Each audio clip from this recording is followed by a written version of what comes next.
Bonjour, c'est Jen. Je voulais faire une petite capsule vidéo pour parler de l'essence de l'amour inconditionnel.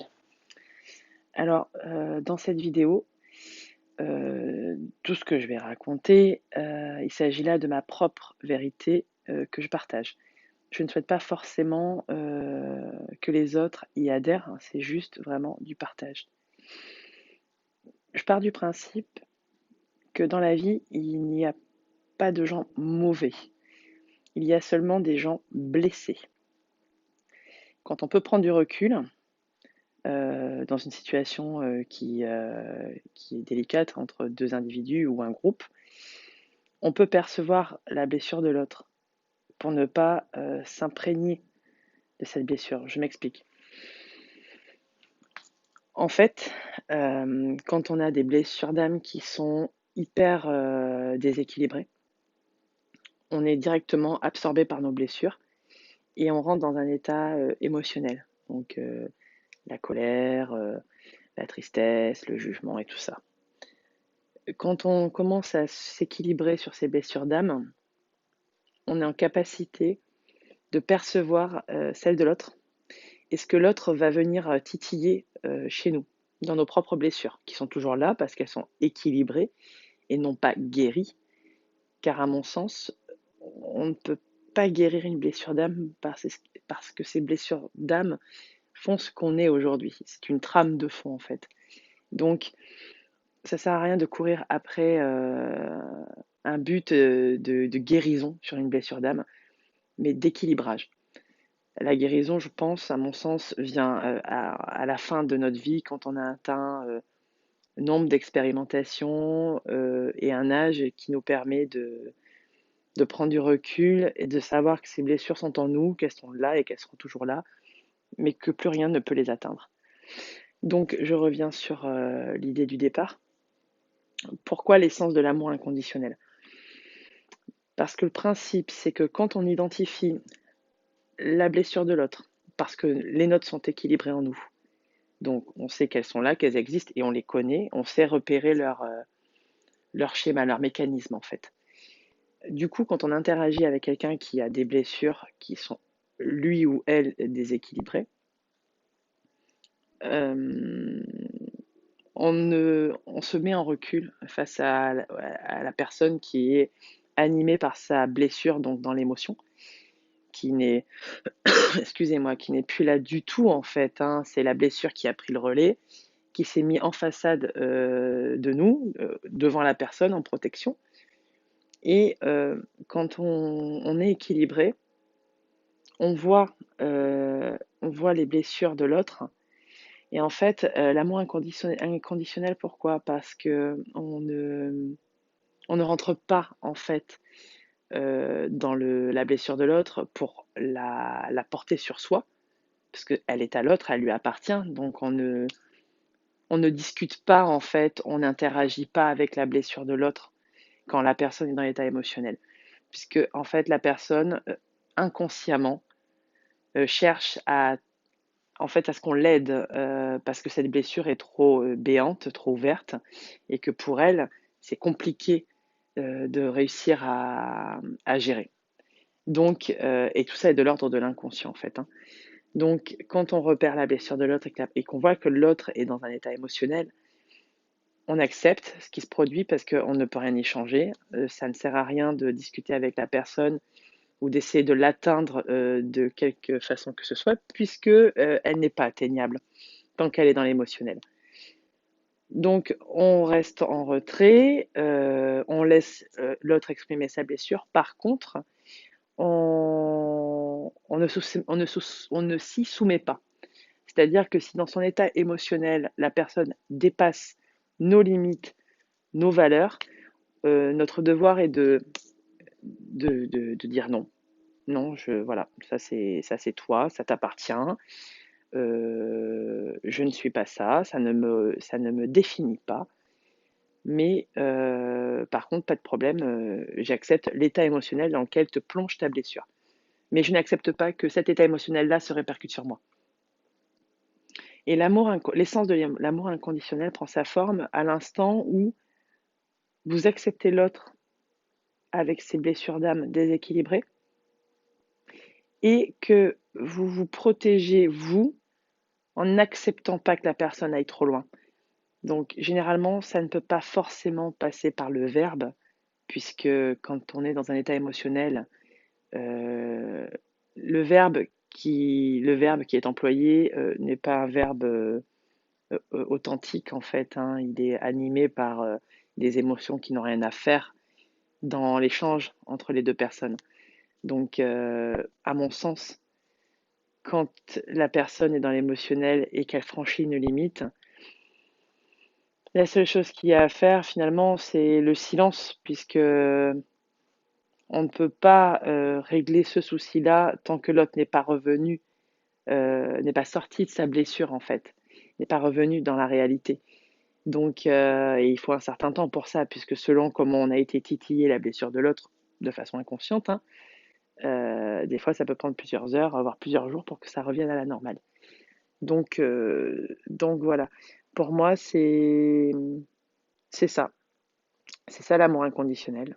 C'est accepter l'autre tel qu'il est sans vouloir le moduler à sa guise, hein, et ne pas se sacrifier pour l'autre pour lui plaire.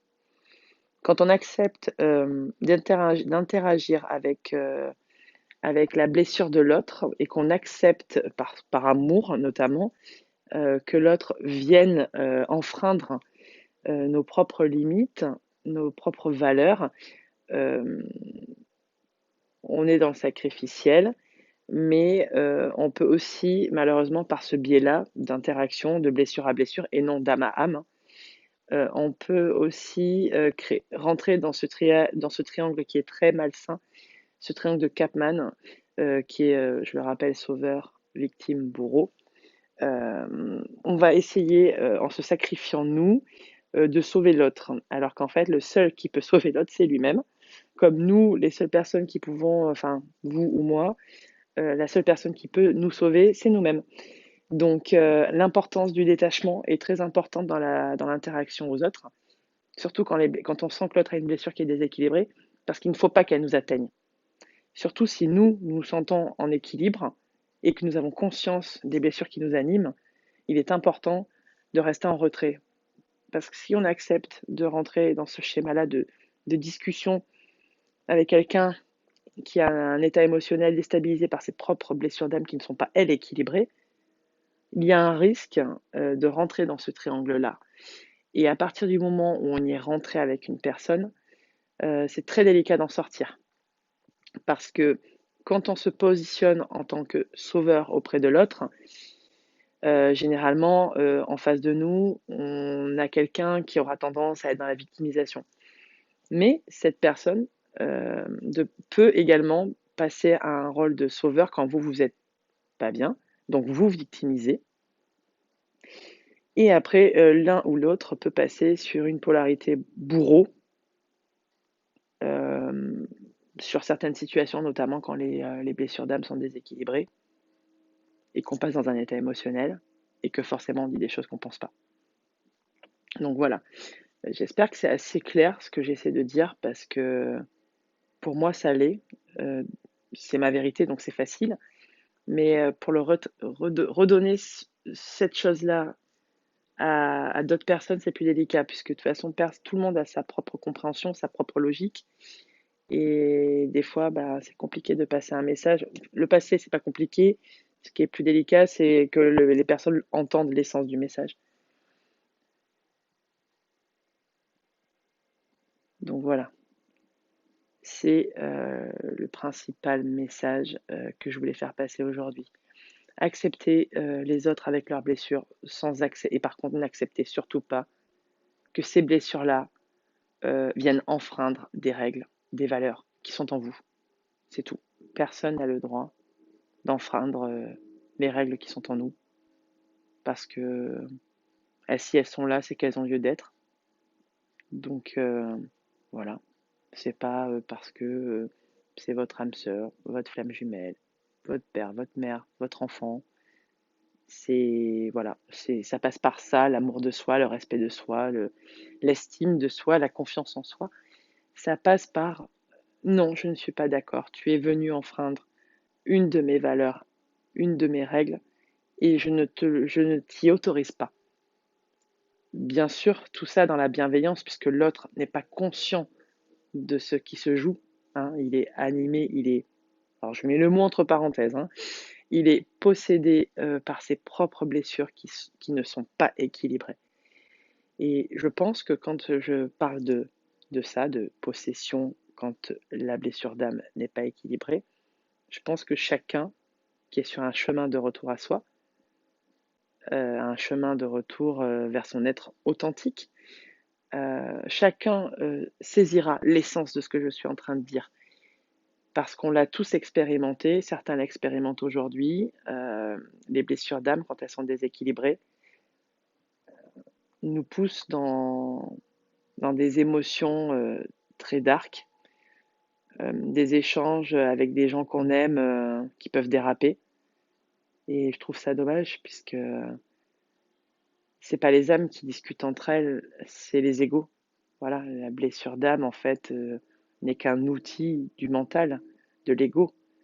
Donc il est important de la travailler comme on peut, bien sûr, parce que c'est pas simple. De la reconnaître, déjà, c'est un grand pas, de la mettre en conscience. Et ensuite, de comprendre les mécanismes chez nous, de notre propre blessure, pour pouvoir modifier notre comportement quand celle-ci est titillée. À partir de là, quand déjà vous mettez le doigt dessus, que vous êtes capable d'identifier les mécanismes de la blessure et de lui dire non quand ils arrivent, ou de leur dire non, de les accueillir, de les laisser passer en soi, mais de ne pas leur laisser prendre le dessus dans vos interactions aux autres. Déjà, quand on en est là, c'est qu'on avance en fait, hein. La blessure d'elle-même s'équilibre dans le temps, parce qu'il faut beaucoup de temps pour équilibrer euh, de façon stable une blessure d'âme. Il faut toujours garder à l'esprit qu'une blessure d'âme est en soi, que des fois il y aura des besoins de rééquilibrage parce qu'elle aura été plusieurs fois d'affilée de nombreuses fois d'affilée, voilà, titillée, et que de ce fait, elle aura besoin d'être rééquilibrée. Et c'est pas un problème. Quand on s'enlève du mental cette volonté de guérir une blessure d'âme, on s'enlève une pression en fait, parce que la guérison, ce mot guérison sur une blessure d'âme, pour moi, ça check pas. C'est rééquilibrage. Et quand on équilibre, ben on est bien quoi. Parce que en fait, on est là, on est présent. Quand la discussion se passe avec la personne, on arrive à avoir le recul émotionnel. Et c'est génial, puisque du coup, l'échange qui se produit est authentique. Il n'est pas, il n'est pas pollué par le mental. Et quand le mental n'est plus là, quand on est dans des sphères d'amour, hein, amour inconditionnel, que ce soit âme sœur, flamme jumelle, père, mère, frère, sœur, ami, collègue, quand il n'est pas là, en fait, tout est plus clair. Et on arrive à saisir ce qui se produit chez l'autre, en fait, au moment où on échange. Donc c'est important à mon sens. Voilà ce que je pouvais dire. Je ne fais pas des grandes vidéos, parce que pour moi, je préfère que ce soit assez court, de façon à ce que les gens ne se perdent pas, en fait, dans des grandes explications. Je ne dis pas que ceux qui font des grandes vidéos ne sont pas bien, hein. Je dis juste que dans mon fonctionnement à moi, euh, je suis moi-même, en ayant vu beaucoup de vidéos sur Internet, je suis plus atteignable sur des courtes vidéos que sur des très longues vidéos. Et pour moi, ça vibre pas avec la personne que je suis, donc voilà, pas de problème. Les gens qui font des vidéos de une demi-heure, trois quarts d'heure, une heure, sont des gens très bien, très compétents, mais n'ont pas un fonctionnement qui est pareil que le mien. Donc c'est là où est l'amour inconditionnel aussi. C'est là accepter les différences de chacun et que chacun dans sa différence peut apporter des choses dans le monde, il n'y a pas de problème. Il y a une place pour tout le monde. Nous sommes tous uniques. Donc voilà. Je vous souhaite une belle journée. Prenez soin de vous. Et surtout, surtout, aimez-vous de façon inconditionnelle pour pouvoir aimer l'autre de façon inconditionnelle.